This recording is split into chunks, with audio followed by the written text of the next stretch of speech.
some students were talking about some behavior in his lab, and just kept on more and more stories kept on coming out. And it's hard, you know, you hear stories like this from one person, you know, half a dozen very suspicious stories, right? Very weird things going on. And initially I was skeptical, right?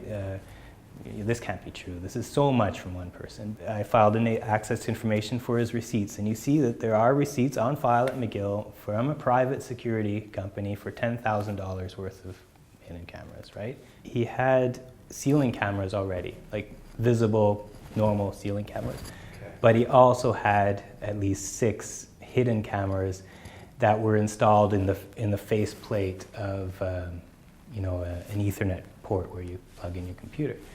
The people I talked to were not aware that those specific cameras existed.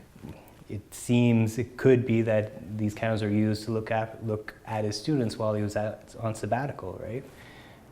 It's hard for me to tell what research was done with that, but McGill should know.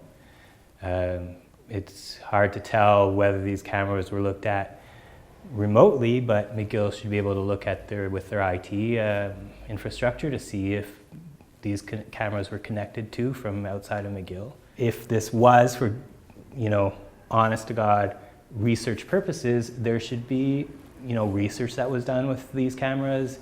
There should be ethics approval to do research with hidden cameras. You need to have ethics approval to remotely record someone, right, or hidden within cameras. So there should be, you know, paper trail within McGill of the proper use of these devices, right? But I can't access that, but McGill could, right? And if they say that, yes, you know, these cameras were used for proper research purposes, then, you know, there should be published papers with these results. At least, you know, they can demonstrate somewhat that this was used. But instead they chose, you know, to say nothing, right? To keep it all internal, right? And how are you supposed to call that a whistleblowing policy, right?